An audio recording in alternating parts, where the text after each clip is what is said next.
Bonjour chers frères et sœurs, chers amis abonnés, à vous tous, bonjour. Très heureux de vous retrouver dans ce 1e numéro de Témoins de l'Évangile que nous avions abandonné pour un moment en raison de nos occupations.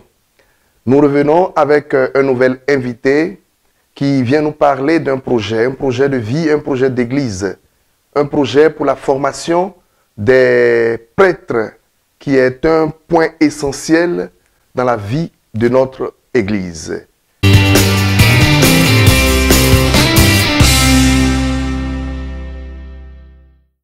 Révérend Père, bonjour. Bonjour Père. Veuillez vous présenter aux abonnés de Témoins de l'Évangile.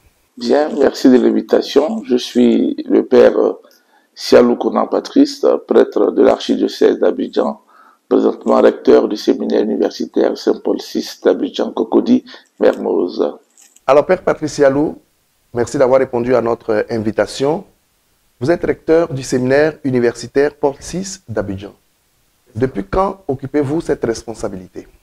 Alors, j'ai été nommé par l'archevêque d'Abidjan, son éminence Jean-Pierre Cardinal Coutouin, en juin 2018 et j'ai pris fonction en octobre 2018. Donc, je suis là, je suis à ma 4e année cette année. Voilà. Pour vous, la formation des prêtres, qu'est-ce que cela représente dans la vie de l'Église? C'est plus que pour moi, c'est l'Église elle-même qui définit les prêtres comme l'avenir de l'Église. Voilà. Et sans prêtre, ce qui est le cœur de la foi chrétienne, c'est-à-dire la célébration de l'Eucharistie, ne peut se faire.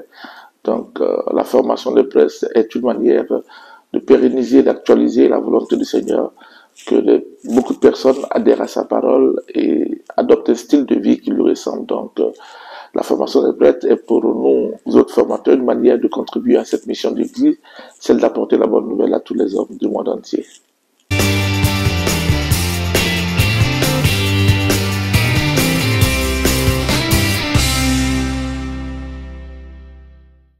Le séminaire universitaire, comme son nom l'indique, n'est pas un séminaire comme les autres, comme celui d'Anyama, le séminaire 5 Heures de Marie ou comme celui de Gagnoa. C'est un séminaire particulier. En quoi le séminaire universitaire Paul VI est différent des autres séminaires pour la formation des prêtres? Alors, je commencerai par répondre en n'insistant pas sur ce qui fait la différence du séminaire universitaire avec les autres séminaires, mais en disant simplement que c'est une maison de formation à la vie sacerdotale, comme le sont les séminaires de Gagnoa, d'Abadjikouté et de Daloa. Mais la particularité de notre séminaire tient de l'exercice universitaire. Ce séminaire dissocie, si on peut dire ainsi, le temps de la formation, ou le cadre de la formation sacerdotale et le cadre de la formation intellectuelle et académique. C'est-à-dire que pour ceux qui regardent la formation en vue du sacerdoce, les jeunes sont rassemblés dans une institution qui est le séminaire, autour de formateurs qui essaient de les aider, n'est-ce pas, à découvrir, à mûrir leur vocation au service du Christ et de l'Église. Quant à l'aspect intellectuel, c'est-à-dire tout le contenu académique de la formation a été confié à l'Université catholique de l'Afrique de l'Ouest avec son unité qui est à Abidjan, UEA. Voilà, donc c'est l'UCAO qui s'occupe de l'aspect académique des séminaristes. Toutefois, l'autre particularité, c'est que ce séminaire est diocésain, donc appartient au diocèse d'Abidjan, à la charge exclusive de l'archidiocèse d'Abidjan, dont le premier responsable est le cardinal Jean-Pierre Coutouin. Voici ce qui peut faire un peu la particularité, c'est-à-dire de ce séminaire diocésain, premièrement, et deuxièmement, les jeunes ont la possibilité de faire des cours à l'université, contrairement aux autres séminaires classiques où la formation à la vie sacerdotale et la formation intellectuelle sont reçues dans le même cadre. Voilà. Révérend Père, vous venez d'indiquer la particularité du séminaire universitaire Paul VI. Je voudrais donc demander quels sont les critères pour intégrer ce séminaire. Les critères pour intégrer le séminaire Saint-Paul VI sont les critères demandés par la conférence épiscopale pour tous les séminaires de Côte d'Ivoire. Puisque avant d'arriver au séminaire universitaire, qui est la dernière étape formative pour le sacerdoce, voilà, puisque nous avons au séminaire universitaire à la fois Peut-être que là aussi, c'est l'une des particularités actuelles. Nous avons les deux cycles de formation, le disciple, c'est-à-dire les années de philosophie, et puis l'année de configuration au Christ, c'est-à-dire le théologat. Nous les avons dans notre maison de formation. Avant d'arriver là, le jeune homme doit, dans tous les séminaires, le jeune homme doit se faire connaître de son curé de paroisse, être suivi dans un groupe vocationnel, et puis, après le baccalauréat, être proposé par le chargé de vocation de son diocèse pour présenter le test d'entrée au grand séminaire. Une fois le test d'entrée au grand séminaire réussi, les jeunes sont amenés à une année préparatoire qu'on appelle l'année propédeutique dans les 3 séminaires propédeutiques que compte la Côte d'Ivoire. Le séminaire propédeutique de Mputo, celui de Kachola et celui de Issia. Cette étape est obligatoire. Obligatoire maintenant pour entrer au séminaire en Côte d'Ivoire. C'est seulement après cette année préparatoire que les différents évêques vont orienter les séminaristes dans les séminaires capables de l'accueillir pour leur premier cycle, à savoir Abadjinkouté, Daloa ou bien Paul VI pour la partie philosophique.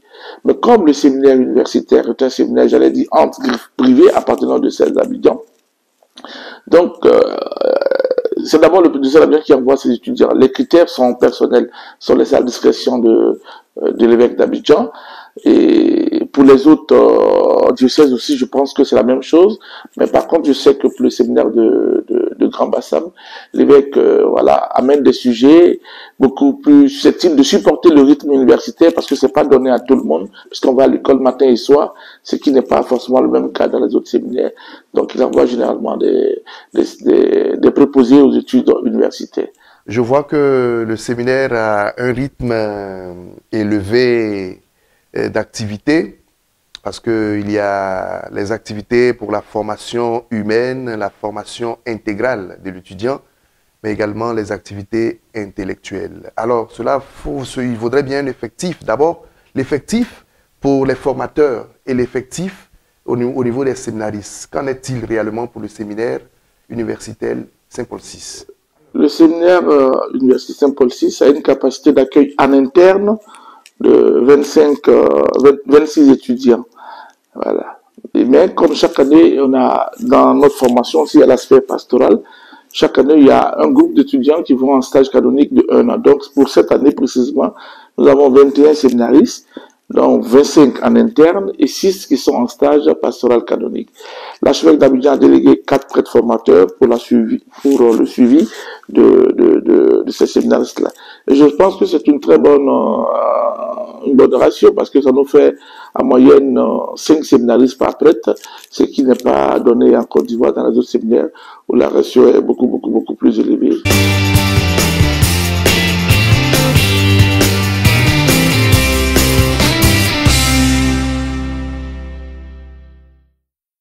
Revenons un peu à l'histoire de ce séminaire universitaire Paul VI.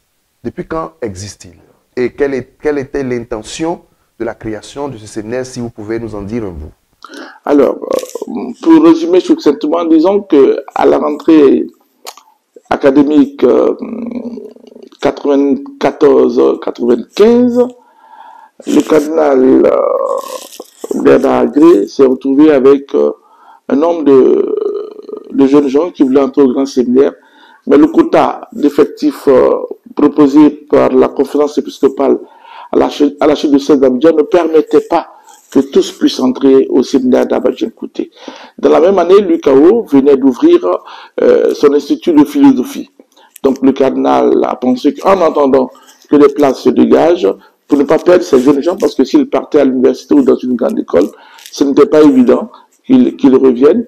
Alors pour protéger et soutenir ces vocations, le cardinal Agré a permis que ces jeunes commencent la philosophie à l'UCAO, et puis pour la plupart d'autres étaient en famille, et voilà. Et donc les années suivantes, il a trouvé cette maison de Paul VI.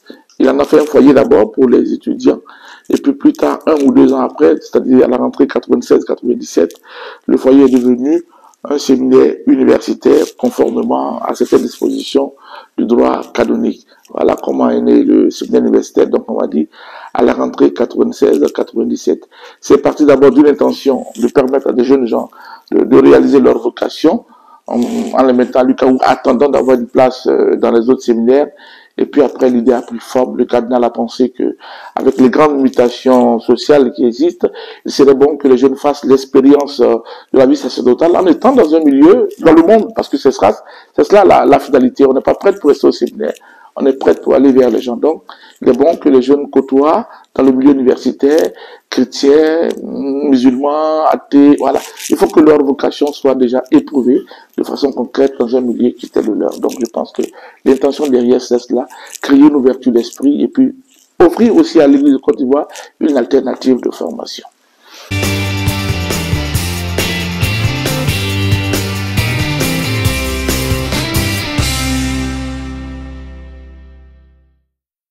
Merci, révérend Père Recteur. Alors, nous devons comprendre par là que le séminaire est en pleine célébration de son jubilé d'argent. Comment se déroule la célébration de ce jubilé et quelles sont les intentions que le séminaire prétend atteindre? Merci, Père, pour cette belle ouverture sur notre jubilé. Effectivement, depuis le 28 mai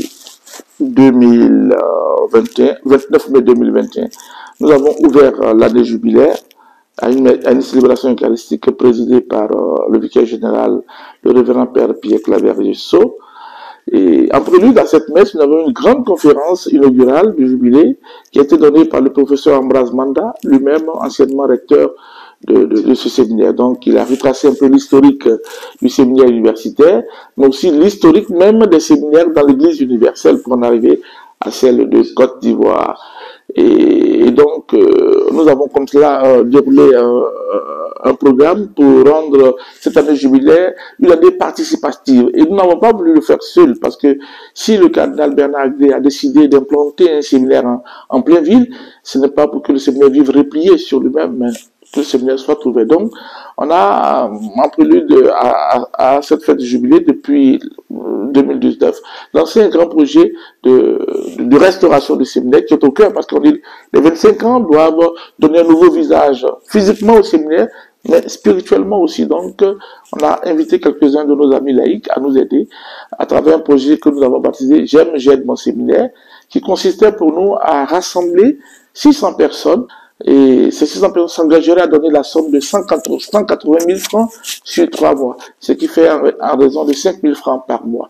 Bon, le projet court bien, beaucoup de personnes y ont adhéré, même si on n'a pas encore les 600 personnes, mais nous sommes déjà heureux de ce que les uns et les autres ont fait, parce que cela nous a permis de réhabiliter entièrement notre bibliothèque, de restaurer notre chapelle, de restaurer notre séminaire, d'offrir une salle de sport aux étudiants, d'améliorer leurs conditions de vie, changer les matelas, refaire la peinture, arranger les placards, les questions d'étanchéité. Vraiment, beaucoup de choses ont été faites grâce à l'aide de nos amis. Mais nous continuons toujours à être bénéficiaires de toute aide providentielle en ce moment un peu difficile, et puis pour une bonne clôture de ce jubilé-là. Voilà. Je voudrais revenir sur le thème de ce jubilé, et surtout pour les réformes qui ont été entreprises dans ce sens-là.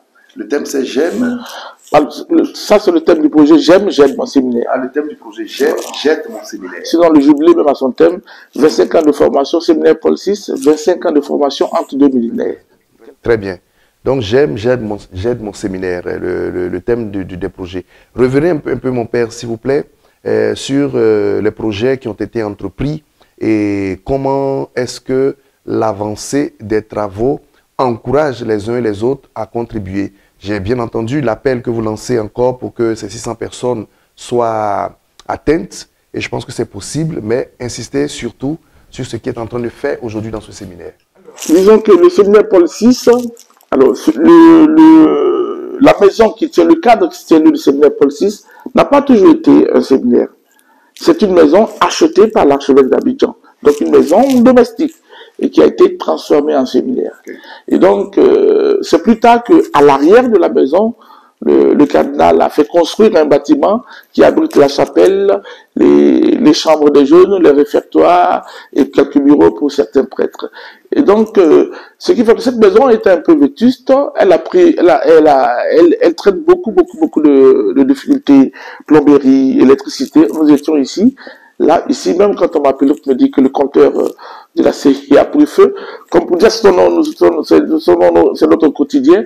Et donc, ce projet avait pour but de restaurer le séminaire, voilà, de rendre le séminaire de permettre au séminaire de faire peau neuve. Voilà. Donc, réhabiliter les salles les chambres, réhabiliter les salles d'études, réhabiliter la bibliothèque, réhabiliter la chapelle, réhabiliter même la cour du séminaire. Voilà. Et pourquoi pas même construire, réhabiliter aussi notre grotte qui n'est pas à la mesure d'une institution comme la nôtre. Voilà un peu le but de ce projet-là. Voilà. Parce que le cardinal, en nous y amenant, a dit qu'il y avait beaucoup de chantiers sur le diocèse. Et donc c'est difficile aujourd'hui de se focaliser sur le chantier. Donc il fallait que les responsables des institutions soient inventives pour lui venir en aide. Il fait toujours quelque chose, mais si on lui vient en aide, l'aide sera plus significative. S'il devait tout faire, on irait beaucoup au ralenti parce qu'il y a tellement de chantiers dans le diocèse actuellement.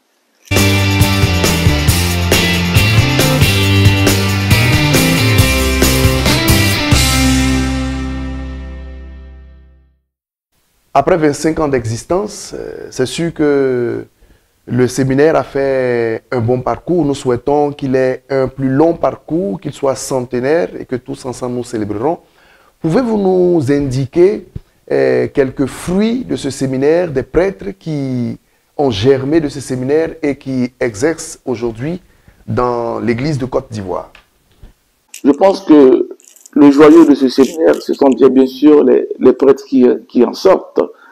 Je ne me tromperai pas si je me dis que depuis sa création, plus d'une soixantaine de prêtres sont issus de ce séminaire et non des moindres. Nous avons actuellement l'un des vicaires généraux de l'archidiocèse d'Abidjan, le père Pierre Claver Yusso, voilà, est un pur produit de ce séminaire. Le vice-président de l'UKO, le père Élisée Pokou, vient de ce séminaire, et même le secrétaire général de l'UKO, qui est basé à Ouaga, le père Yvonique Zoni, vient de ce séminaire. Je ne compterai pas tous les curés de paroisse et tous les prêtres qui exercent, voilà, je l'ai dit de façon efficace et efficiente, leur ministère vient de ce séminaire. Comme quoi le séminaire en a produit de beaucoup et de bons fruits qui servent humblement dans la vie du Seigneur. La liste est vraiment longue et nous bénissons le Seigneur pour tous ces fruits que, par la grâce du Saint-Esprit, les prêtres, de nombreux prêtres, germent encore dans ce séminaire.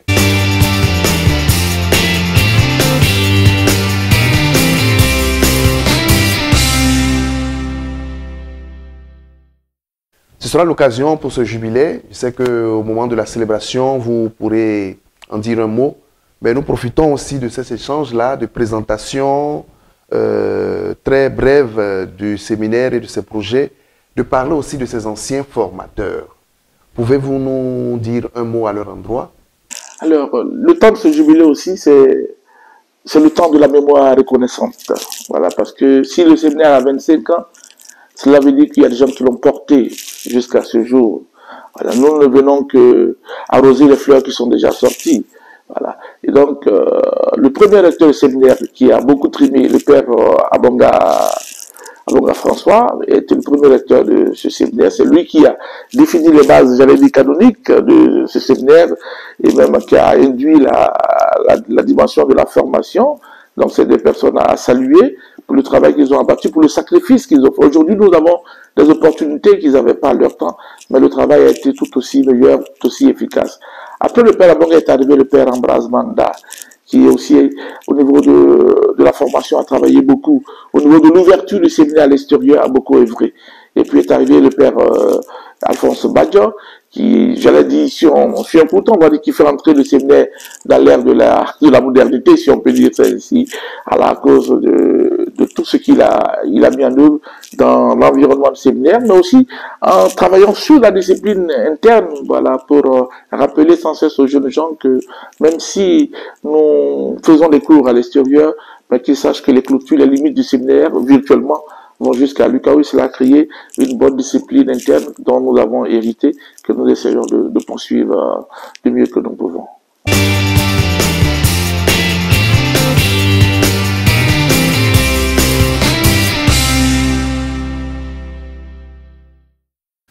Révérend Père, nous tirons vers la fin de cet échange, de cet entretien de partage. Et je sais que dans la capitale d'Abidjan, dans le diocèse d'Abidjan, il y a beaucoup de chrétiens qui ne savent pas qu'il y a un séminaire qui existe en plein cœur d'Abidjan. Faites la situation géographique de ce séminaire Paul VI. Alors, notre séminaire est juste derrière la cité Mermoz, en descendant vers l'Institut Goethe. Donc, si vous prenez le prolongement même du lycée Jean Mermoz, voilà, donc c'est l'avenue Mermoz, tout droit vous tombez sur le séminaire. Il n'y a pas moyen de se louper parce qu'à la fin de la rue, il n'y a plus rien. Voilà, donc le séminaire est juste derrière les habitations de la cité Mermoz. Si vous venez de Sainte-Marie, ben vous venez tout droit en passant devant le lycée moderne de Cocody. Voilà. Et après, vous tournez juste à droite. Le séminaire est là, à votre gauche. Avant de terminer notre échange et recevoir la bénédiction de votre part, cher Père Recteur, je voudrais faire un clin d'œil à vos collaborateurs, le Père Jessou Aristide, le Père Boris Segla et le Père Agbasipo Urbain, que nous saluons chaleureusement. Père Recteur, merci de votre visite en Espagne. Nous vous souhaitons un très bon retour dans votre séminaire et que Dieu bénisse votre ministère. Merci Père. Veuillez nous donner la bénédiction. Le Seigneur soit avec vous. Et avec votre esprit. Que Dieu Tout-Puissant qui est plein d'amour vous bénisse et vous garde. Le Père et le Fils et le Saint-Esprit. Amen. Demeurons dans la paix du Seigneur. Nous rendons grâce à Dieu. Chers amis, chers frères et sœurs, bonne journée chez vous. Portez-vous bien. Au revoir. Au revoir.